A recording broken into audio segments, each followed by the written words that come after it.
The views, comments, and opinions of the following program do not necessarily reflect those of Morris Media Studios, MorrisMediaLive.com, or its affiliates. Listener discretion is advised.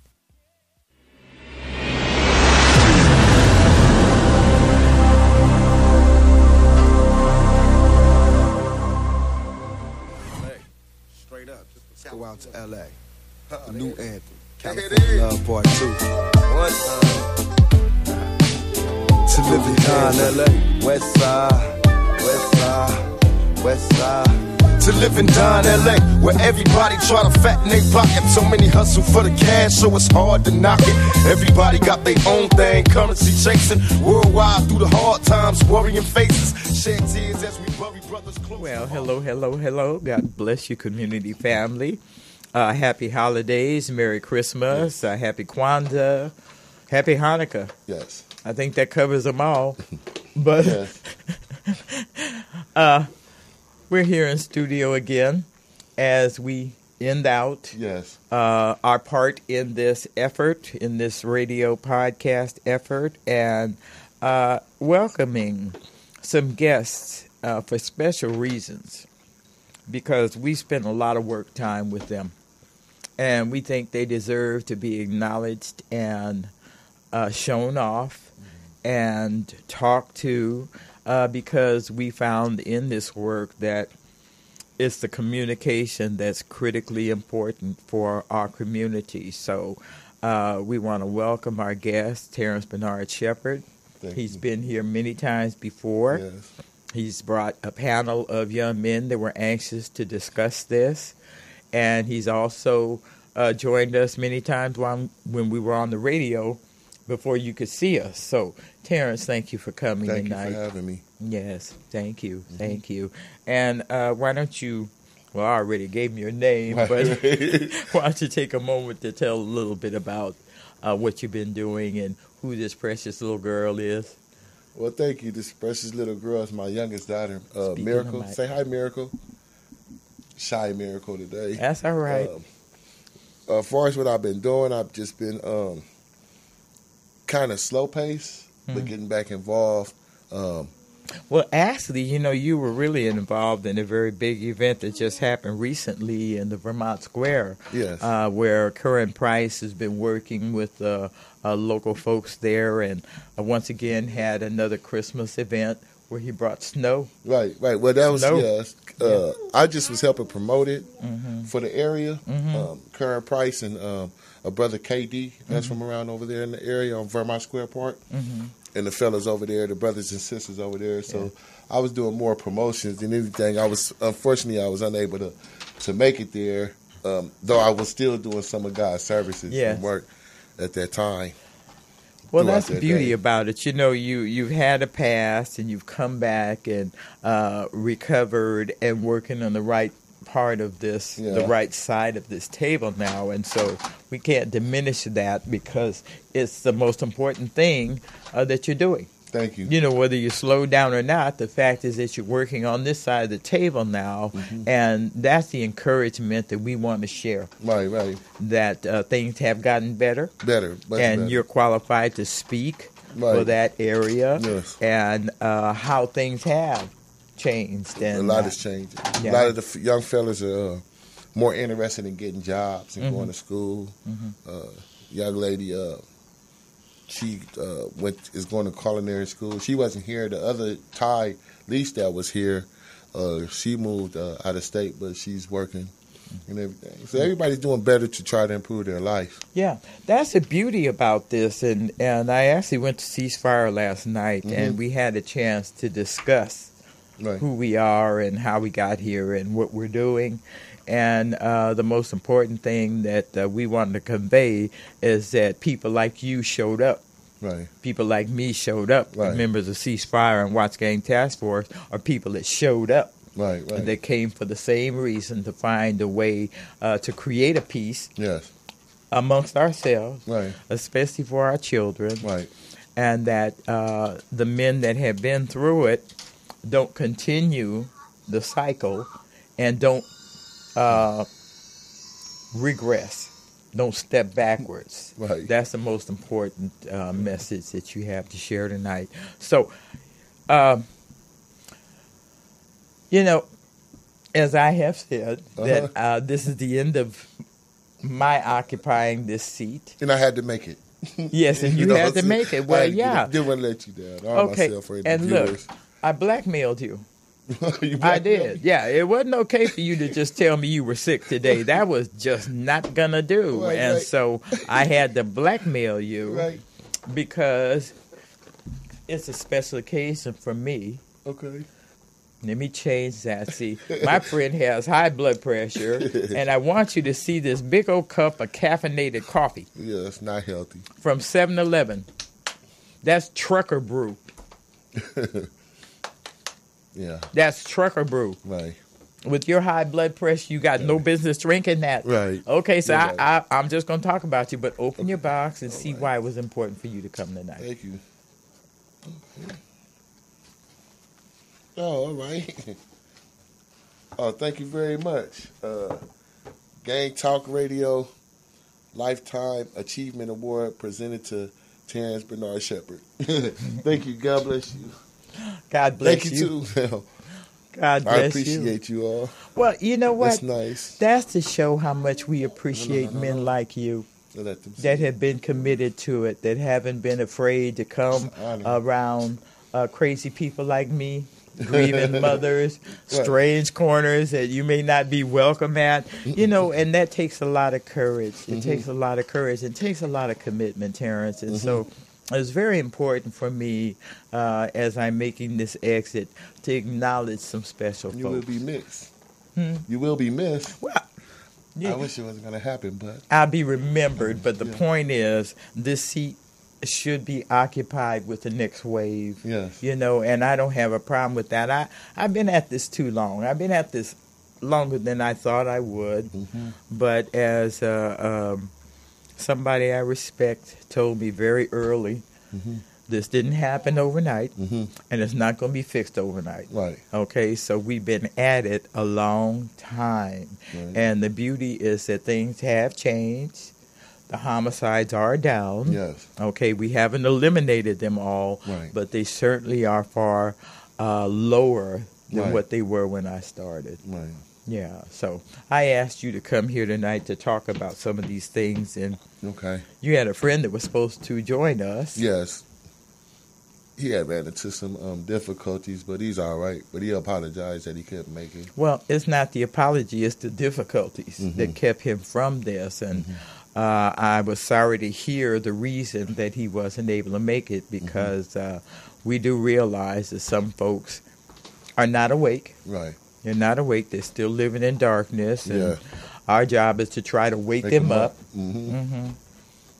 Make them understand that's a bottomless pit. Right. Yeah. Right. Well, you can't sit here for the next hour and just nod your head and say, right. I got you. Yeah, you got to say something. Well, you don't. It's a blessing. Things are changing. People are becoming more aware of I would say, their identity of who they are, or at least searching and seeking to find out who they truly are. Yeah. A lot of people, but there's a lot of different ways and knowledge to find that out. So there's still, to me, I wish that we, as the black race, would come together with an open mind on those issues, because as we find different ways to discover who we are, rather than have a closed mind and bicker over who's right or wrong, it's like a story in the Bible, Corinthians, I think it's chapter 12, where Paul talks about one body in many parts, and each part is important for the body. So as we discover who we are and our identities of who we are, if we can have an open mind and work together for the one body. Some people had to be the hands, some people had to be the foot, the eyes, but it's still one body with many parts, under one mind, under one spirit. Right. Because once we learn that we all do serve up under one spirit, I think that we'll become more our relations with each other, in acceptance of who we are from the past and who we are today. Yeah. Like the other night, we were at one of these clubs, and it was some brothers from the jungle area, there. And it was some of us giving a brother a farewell, going away party. But the beauty about it is that we were able to be there and talk and be in that type of venue where no violence had happened. Right. And everybody was there to enjoy themselves. And if we can all understand that, especially for the safety of the innocent people, the public, and the children, like at parks and malls or whatever, if we can come to that, just a beginning point. I'm not saying that it's going to stop anything, but it would be a beginning point if we can all come to that understanding that when you're in these type of venues and areas, you know, it's no need to ask anybody who they are, where they're from, and all that type of stuff. That you in this area, because I can't be the one to say that I have the remedy to every problem, because in reality, 9 out of 10, the problems don't start over gang-related issues. It could be behind women and relationships. That has happened. Right, money, or just different things. That has happened too. I had a friend of mine that just lost 2 daughters. $2. It was on the news in the Westchester area. Oh, Westchester, right. That was the boyfriend. The boyfriend, right. Well, you know, the sad reality is that happened in another part of the city too. Mother and daughter. Or are we talking about the same case? The sister, they were 2 sisters. 2 sisters in Hawthorne, Westchester. But then there was a mother and daughter killed by a living boyfriend. They're looking for him right now in another part of the city. So, you know, the point is domestic violence is its own disease. It's its own nightmare that does maybe cross over into the gang arena, but it's not a gang-led event. That's a domestic violence. And, you know, Candy Lewis is our expert at bullying. Only she deals with teen dating and bullying and that kind of thing. But bullying will grow up to become domestic violence in some kind of way. So, you know, it's not exclusive to the black community. No. Domestic violence is not.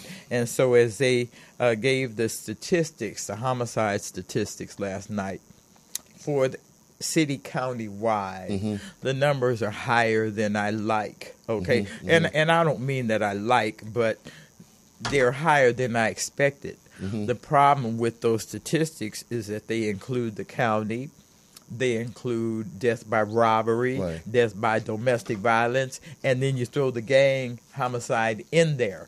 See, which really throws it off. Because I have to give credit to South Bureau. They have started to separate those crimes so they know what is a gang-related. And those numbers are going down where generic murder, you know, has its own place. And the generic murder does include the robbery and domestic violence deaths and things like that. So we don't like to lump that in because we're here for gang homicide. That's what we're trying to put an end to. I'd love to end domestic violence, but that's not my arena. Okay? We're trying to stop our children from filling up the cemeteries and the prisons. So that's our agenda. You and I stood on the corner for a few times.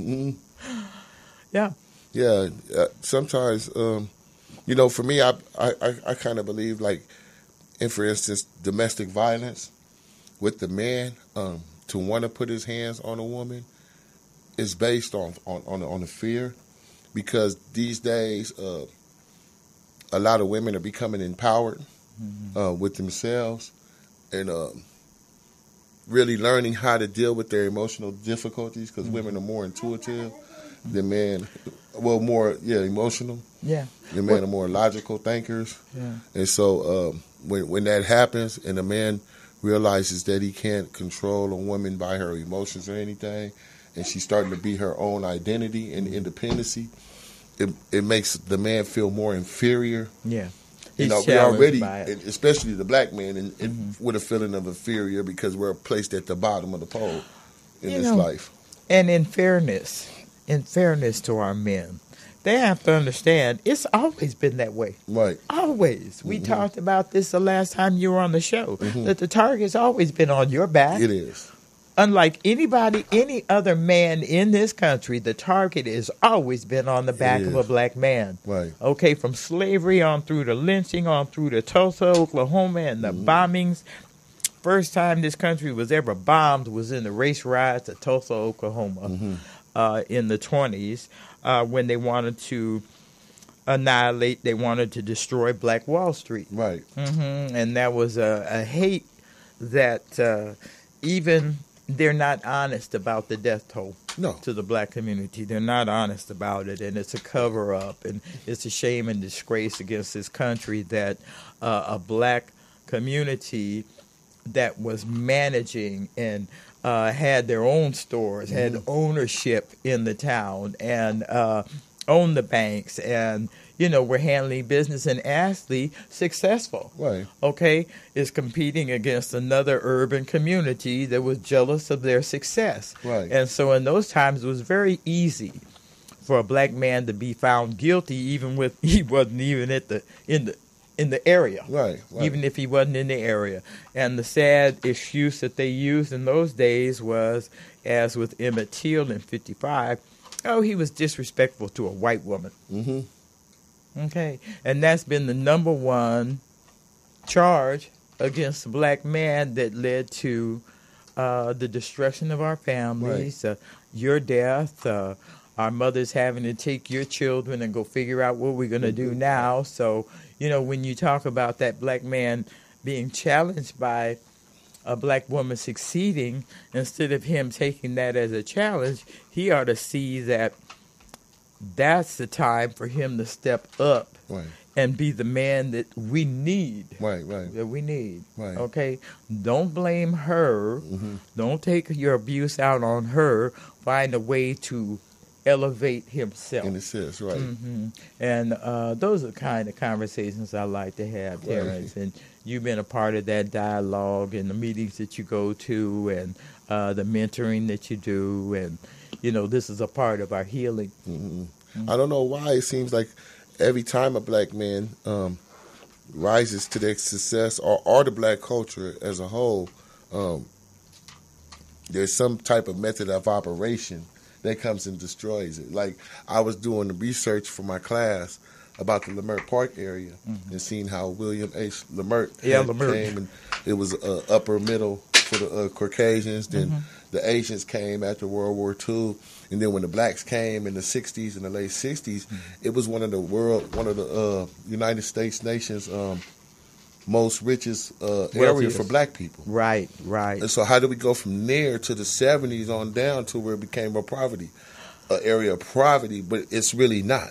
No. But it was put out there like it was. Well, first of all, what you passed over was that Lamert wanted to keep it white. Right. Okay, and that's a problem we have still with the name Lamert Park. Right. Because he was a real estate agent. Right. And he sold the property to keep it white. Right. Okay. And the truth is, when you say the 60s, there used to be a covenant in the city. I like for us to understand that our beginning was in Watts as a black community, as a people in the city. When we came from the South, Watts was the only place we could go. Right. We couldn't live in the valley. There's no way black folks was going to live in Inglewood or Hawthorne or Westchester. No way. You were not allowed, okay?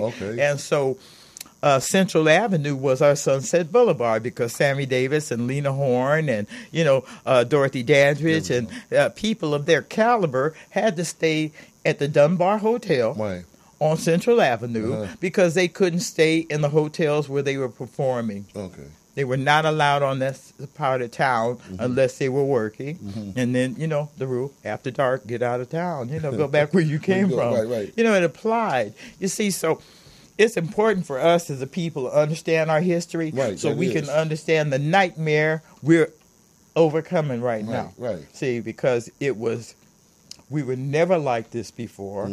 I was raised by the village, and we like to pound our chest and say, it takes a village to raise a child. Well, that's what raised me. Right. And my parents were part of the struggle, just a generation up from slavery. Right. Their parents were slaves. Right. You see, or in that era. So they became the builders. She's a rebuilder. Right. her and her peer group, and the ones that are 25 on down are the rebuilders. They're going to bring the village back to some kind of understanding. Right. We have to guide them and train them and give them what we know, what we learned, and the do's and don'ts. That's what I feel. That's what I believe all our experiences was for, especially. It's particularly mine because it was my experience.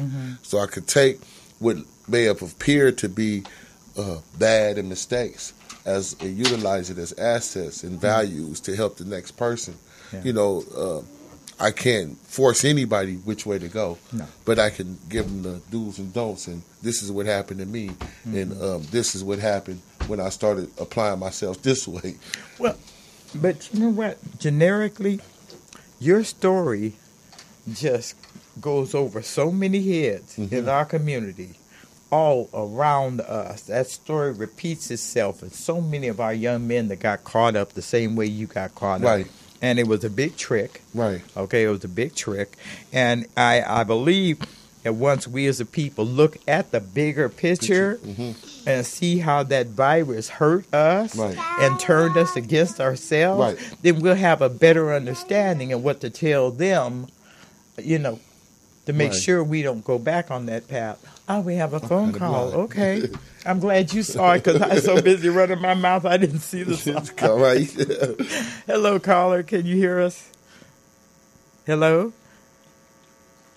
Hello, caller? Oh, they hung up? Oh, okay. All right. Well, that's all right. Sometimes we get a phone call, and sometimes it works. It's okay. Well, we see our Lord. This is miracle, okay? The innocence. Uh-huh.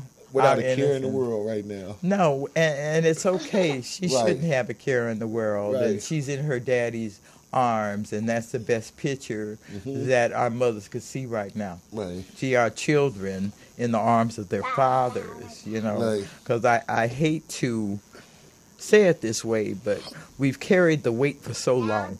Right. We've carried the weight for so long, and some of us have gotten frustrated and angry and just not going to do that anymore kind of attitude. And so we have to understand that we are in this together. And the truth is that the way President Obama was treated and the way that, they're still trying to damage him, you can see it doesn't. It's like my parents told me as a child. And Oprah can attest to this. No matter how big you get, how important you get, how rich you get, somebody's going to remind you you're still just an imp. Right. Okay, they're going to remind you. And so I've seen that. I've had it. Oprah saw it. President Obama saw it. His beautiful wife, Michelle, saw it. His two precious daughters had to be victimized by that. In this century. See, so it's just affirmation that we are responsible for ourselves as a people.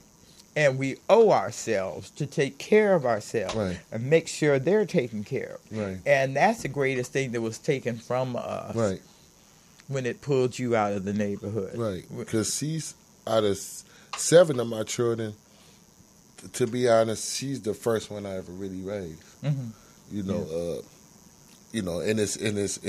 just for the man to know, if you were a deadbeat, that you can't become a father again, but to get back immediate in the children's lives and think they're going to come with really open arms is not going to happen. I'm learning that. But I love it. I don't pity pot over it. It just teaches me to learn how to be more patient, tolerant, to really go into prayers, because I need to know what to do. Right. Because like I said, with the ego and with the world's definition on what a man and a father should be, if I uphold to those standards and place myself so quickly on such high standards where I'm not at yet, then I feel like a failure.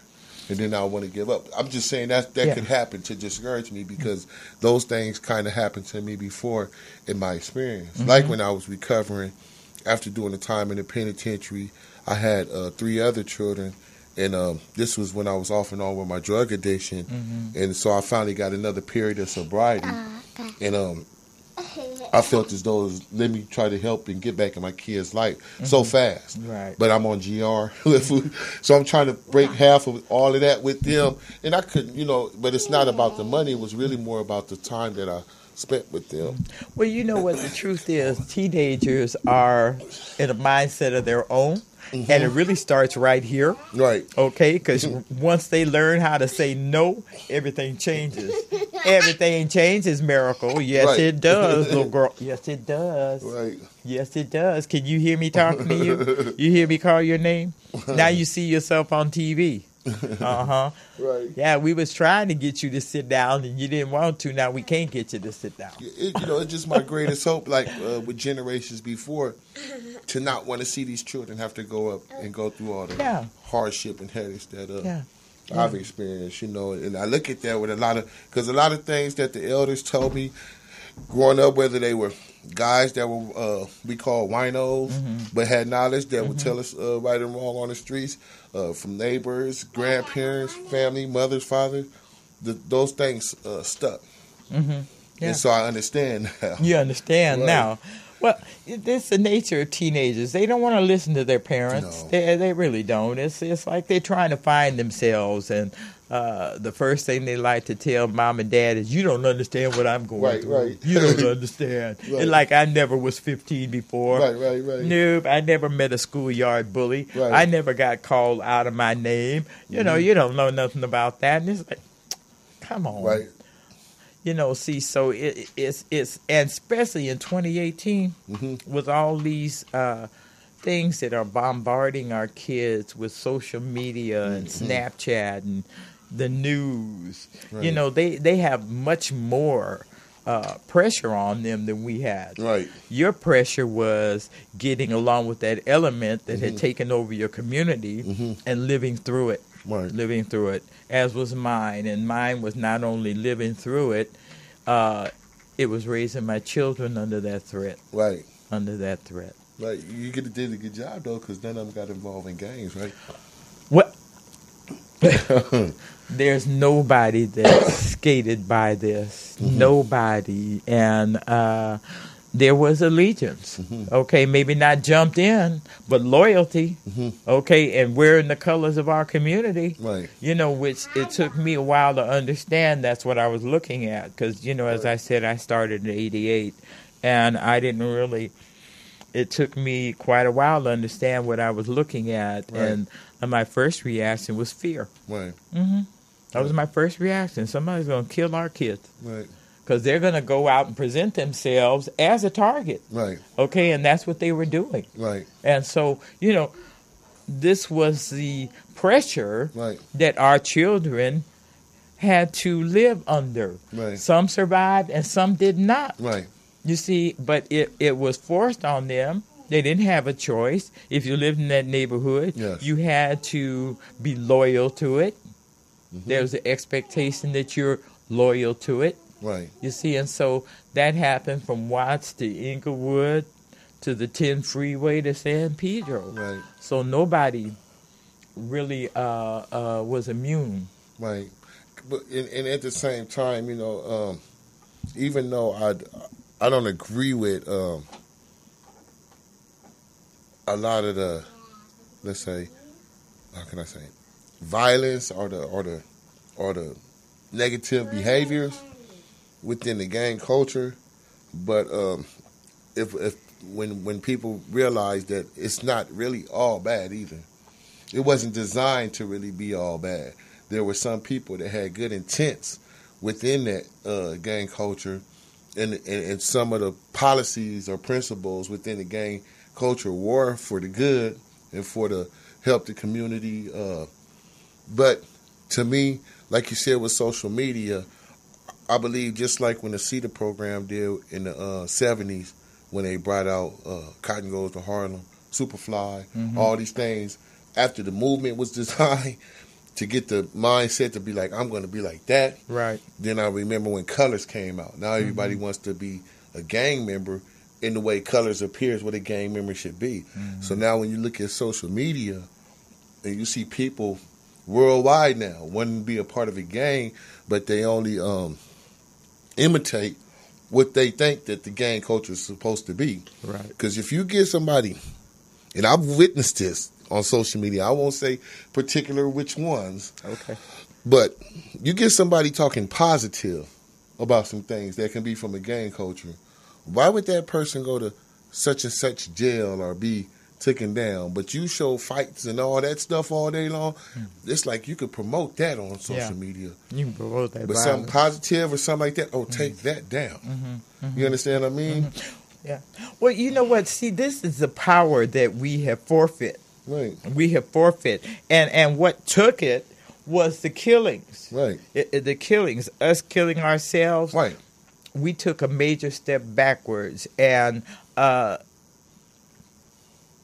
sorry to say this, at the enjoyment of others. It's like, yeah, you black folks go over there and just kill yourselves. Right. And that's all right, see, because whoever's left social services is going to cut you a check and have you go sit like that lady in New York.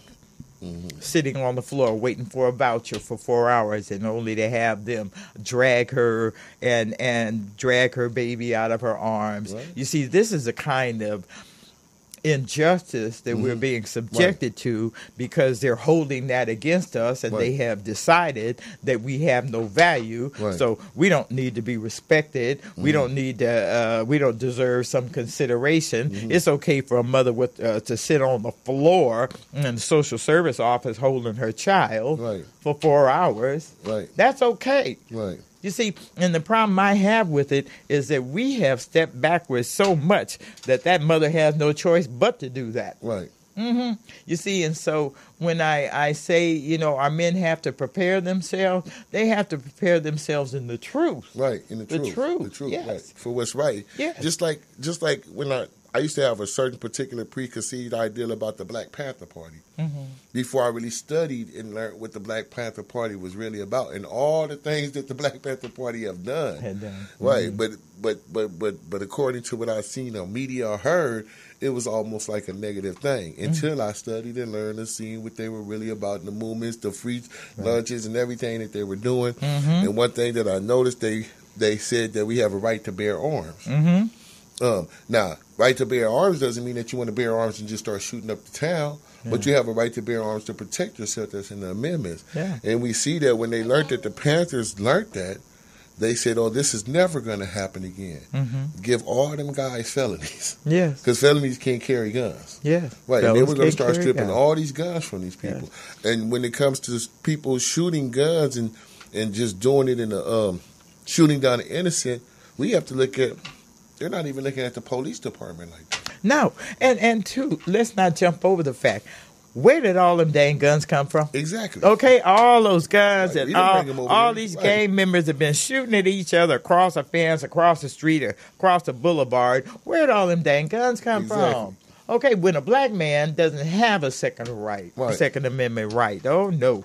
You know, as Meek Mill said, how is it possible you can believe a black man surrounded by white cops points a gun at them and lives to tell the story? That just doesn't happen. No, it doesn't. And that's what he was trying to make people see. And I'm not sure it went over some folks' heads. But that's the truth right there. What black man in this country can stand in front of one or two officers with a gun pointed at them and walk away to tell the story? That's not happening. It's not happening. No. See, so that was his answer to these false charges that put him. And I mean, they have just done him. I can't believe that the man, after has been on probation for 11 years, and the same judge has been trying to violate and put him back in prison for riding his bike, doing a wheelie. We don't get justice. We don't get justice. The truth is we don't get justice. And they say ignorant of the law is inexcusable. But they don't even give us law books and courses out here. I mean, it's simple to find if you direct somebody to the law library and all that. But how many people out there on the streets are going to be interested with, especially with the struggles going on. It doesn't matter, because there's a double standard in the law. Right. There's one law for black folks. Right. And then the best part of the laws are for everybody else, right. Okay, except the brown people. Right. Okay, see, so we have to be honest about this. This is how we always survive, by being a people living and dealing with the truth. Right. Yeah, we've had to. We haven't had a choice. And, as I said, Oprah thought she was doing great. Mm-hmm. And she was. She was doing real good, making lots of money until she endorsed Barack Obama. Right. Okay? And it cost her fan base. Right. I mean, they came after her with malicious intent. Mm-hmm. Because she endorses black man for president. She hasn't wet nursed you long enough yet. Right. She's still not your friend. Right. You show that you're okay as long as you stay in your lane, but you step over to here. Right. You ain't good. I'm coming after you. Right. You see, and this is the thing that we always use to protect ourselves as a community unified, because nobody was safe from it.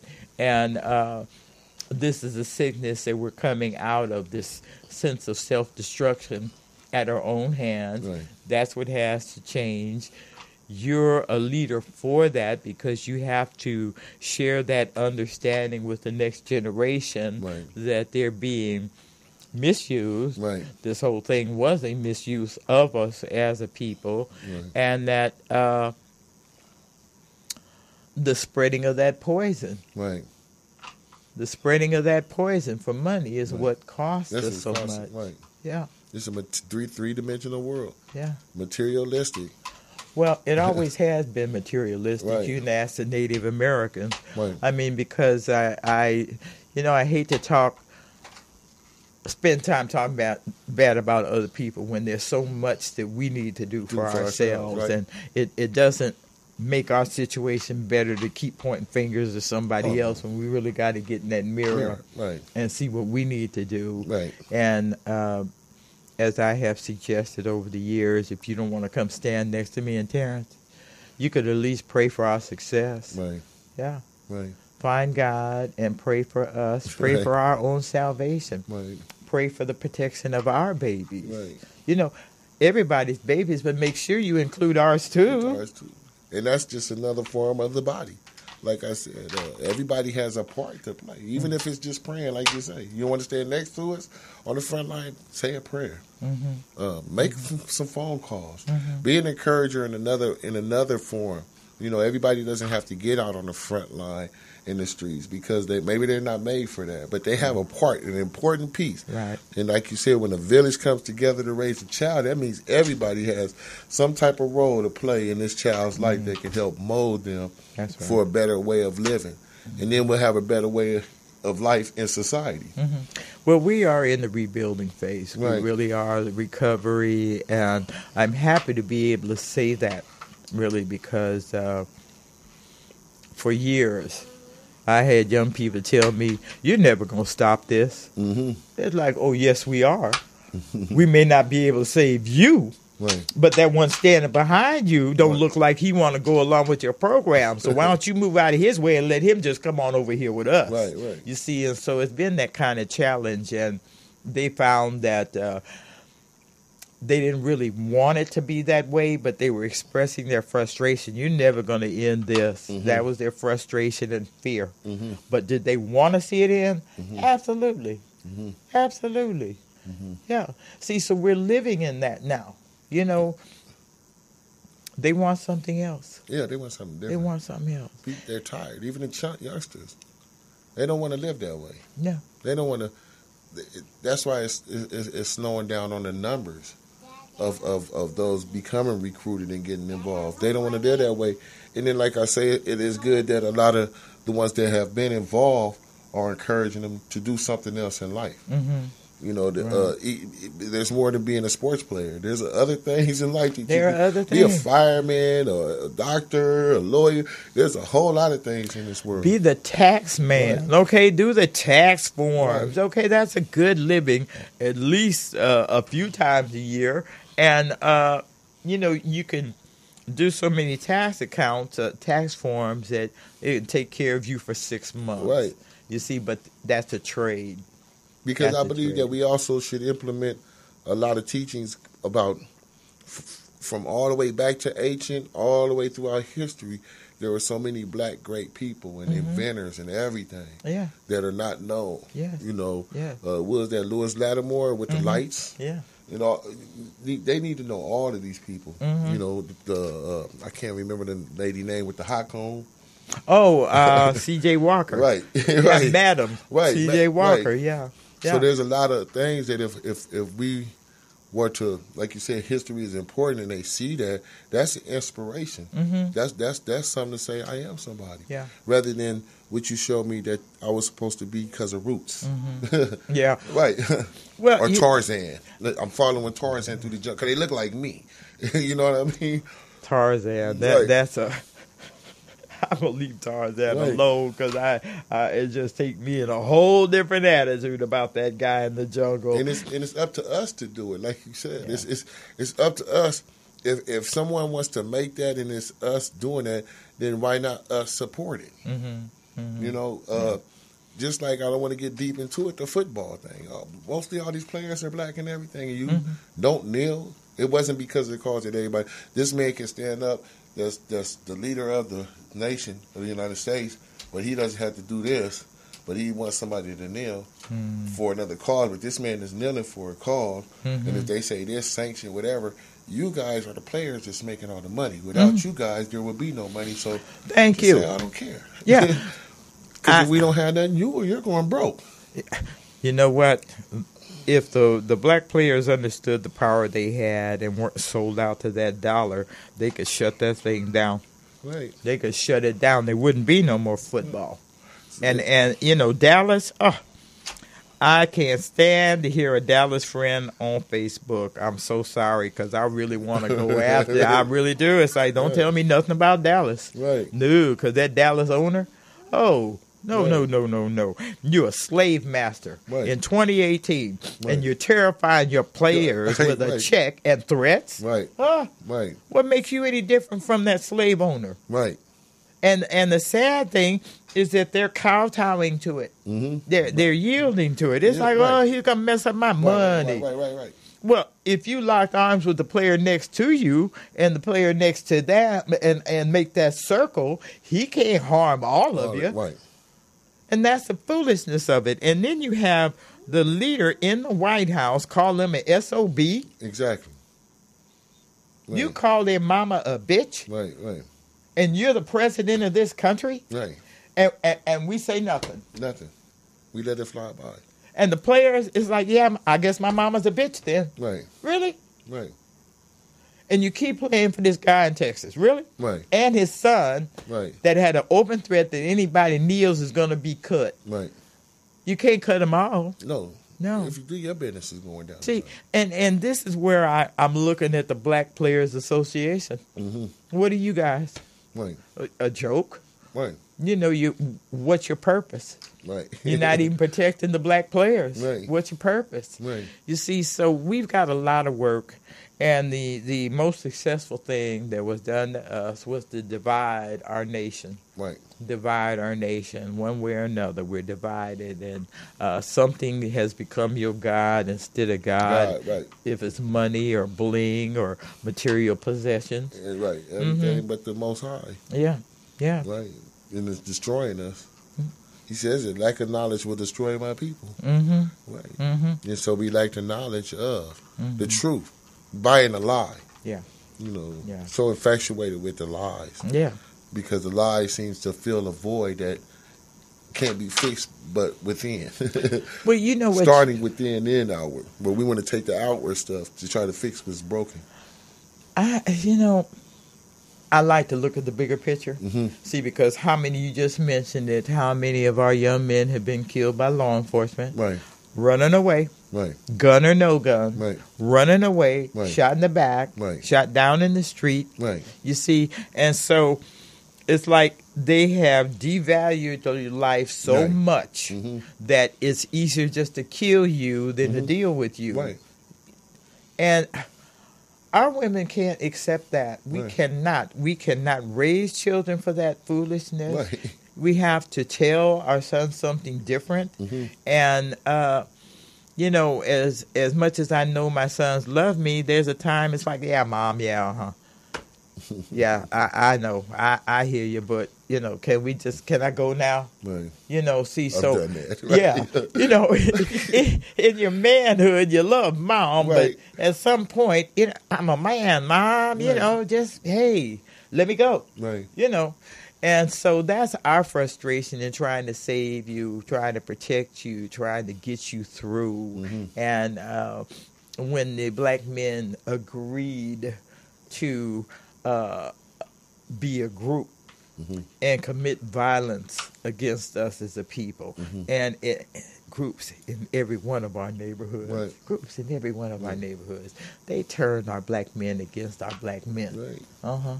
They knew. I mean, it was a way, just a manipulated way to say, okay, there's a bunch of young boys full of anger, and they'll channel this anger this way, and we'll help them. Right? We'll put the temptations out there, and they'll be so discombobulated within that they're going to go this way. The poverty, because they can't see a better way. Yeah. And that's the poverty opened that door. Right. The poverty opened that door. When that drug came in, because that's what I said last night, it flooded the neighborhood with money and poison. Right. And I remember before 1987 when I was selling the drugs, and I started looking at what it was doing to the people in the community. I was talking to somebody about it yesterday. And some close friends of mine that were a little older than me, I'm seeing them coming, and I'm like, this is not cool. Yeah. So what really made me stop is there was some little kids, about 5 or 6 of them, because I stayed across the street from the elementary school, and they would come home, and they would look like, you know, raggedy clothes and everything. So I would give them money every day to buy some stuff around at the hamburger stand and just to have some money in their pockets, not knowing that their mother was one of my best customers. And she came the last time when I last served her. Well, I didn't serve her that day, but she came with them. And I'm looking, and I'm like, you know them kids? She's like, those my kids. And I'm like, oh, no, you got to take care of your kids. And I looked down, because she always wore a big jacket, and this lady was pregnant. And I said, I'm never, ever going to sell this stuff or mess with crack again. That was 1987. Yeah. Now, it's crazy how after going through the penitentiary and all that in 2003, I get right back into it. But you know what? It was the nature of the beast. Right. See, and she's addicted. There's no way for her to handle that addiction. And the baby is going to be born addicted too. Right. You see, so we have some children that we call them crack babies, and I'm sorry, that's not the right thing to say about them. But they were born with that poison in their system. Right. They got taken from their mother in the delivery room once that test came positive for drugs, and built the foster care. Right. Built up the foster care and social services. So this disease that they dumped on us has fueled economies. Right. The prison population, the mortuaries, the cemeteries, social services have all built up. I don't even know what to call it. Wealth isn't the right word. Right. It's not the right word, but they certainly have. We have subsidized those economies because of this sickness. And I can see the problem, because, like I was saying, to see somebody go through that, see how addictive it was and how deadly it was, 1987. Then turn around getting back involved in 2003 after doing prison terms, and what I could see in my life too at that time is what I've learned. That's why I was saying my friend that was going to come that did a lot of time in prison, but he got out and he's staying according onto a pace. Because like I said last time, we were in the cell together, we used to do all these plans. I drifted because I got involved earlier with the gang intervention stuff like that to try to bring about peace, and we made truces. And the politicians or whoever wasn't coming through fulfilling their But my thing was I was dependent on them. Yeah, you know what I mean, and taking the wrong route. And at the same time, not only I'm not blaming them, I'm looking to catch up with society. I've been away. I had patience in prison to work in a factory or something for a couple of pennies an hour, but I get out here and all of a sudden I get impatient and I need to get more money and I need to find a quicker way. And so that's what I say. You can't pay rent with pennies in L.A. So those experiences show me, because I'm also thinking about doing a lot of things to get involved with the people of reentry that's coming from prison after doing a lot of time, doing some type of reentry setups and bringing more of what I've learned when I was in there and now more of a life skill, coping skill. Yeah. Because it's not going to be simple for a man when he gets out of prison after doing 20 years plus. Right. That's and you out here in this world, technology. Because when I got out and I heard a cell phone, I left with beepers and the cell phone was this big. Yes. And when I got out, they had these things. I'm like, what is that? Yeah. You know what I mean? They're having to learn all of that. Yeah. So, I understand brothers and sisters. Yeah. To having to get out and readjust back into society. And then you get out and and what you left with, which was the gang, wasn't as large. Now you got a large gang. And the mind can go there, well, I got all these, and they looking at me, hey, OG, because you done did all this. The superficial titles, like OG, big homie. Yeah. To me, sometimes those are superficial because when somebody really respects you in that sense, or even a little brother when you respect them. And some people can get out and they can call them that, big homies and OGs and all that, as a way to pamper you. Right. You're gonna do our agenda, but you're the big homie. But this is what we really think, and we're out here and listen to us, for a path of destruction, because sometimes a person can bite on that because they'll feel the struggle is hard. They heard you want to say hi? Say hi. Hi. Okay. Yeah, because she made her screen debut on this show when she was just a little bitty thing in her crib, okay? And now she's standing and talking and being in the mic and being on camera. I mean, we can go on and on forever with things like this. Well, the beauty about it, we're speaking life into a darkness. We're speaking light into it, light and life. Right. Okay, because we have been in darkness for a long time, devastated by it, not knowing if we were going to see light again. Right. Are we going to recover from this? Right. Is recovery possible? Right. And I think that's the biggest question we have today. Right. Is recovery from this madness even possible? Right. And you're here to tell the apathetic out here, yeah, it is. It is. Yeah, and this is what it looks like. Right. And this is what we're doing in our recovery. We're taking care of our little babies, okay? And we're trying to help the children that we didn't spend the time with because we was living lost. Right. You see, and that's the truth. And they may not like it, but the young people respect that. Right. They respect that more than you just giving them little homie. Right. That kind of... They respect the guidance. Yeah. Even more. They start to see, because when you're in that darkness, you're so confused. Yeah. And then you're beginning to, well, what should I believe? Yeah, where's my place? Right. Where do I belong? Where do I belong? Yeah, where do I belong? Is this what really am I real? supposed to do? Yeah. Are they really true and sincere about what they're talking about? Is it about the money with them? Because a lot of people look at the movements like that. Oh, they're just about the money. They're not doing nothing. Or you could do something just for come out of your pockets for the community, and the rumors that get around, they got paid $20,000 to do that. And it's like, are you serious? Somebody got paid $20,000. All the time I've been at this, I never heard anything like that. Because funding is really difficult for legitimate organizations, and to be honest, we do have the sharks that think they're going to come in and get a paycheck, and they really need to know it doesn't work like that. Right. It does not work like that, and so we want the sincerity, not the money sharks, and we have to be honest about this. We have to look at the whole picture and be completely honest about what we have gone through. Right. She just introduced herself. Okay, because we... How close are we to out of time? We got 1 minute. All right, I appreciate you, and thank you again. you guys again for the award. Really appreciate this. I'm going to cherish it. It's a memory and something to cherish for life. Yes. I didn't expect it. I know.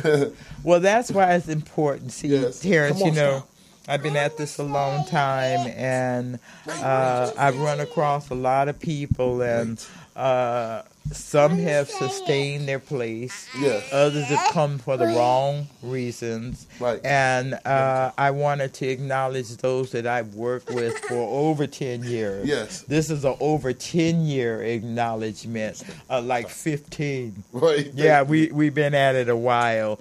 And because you've been so important to people like me, I wanted you to know that you have value to us. Thank you. You have value, and so you can show little girl this video when she's 21. You're going to be on TV, you know. Say bye-bye. You got to say Bye-bye. Say bye-bye. thank you. Say thank you. Don't play with Say the thank you, mic. God. Amen. Speak in it. Say it. Okay. God bless your community family. Thank you for listening, and we'll be back next week. All right. Thank you.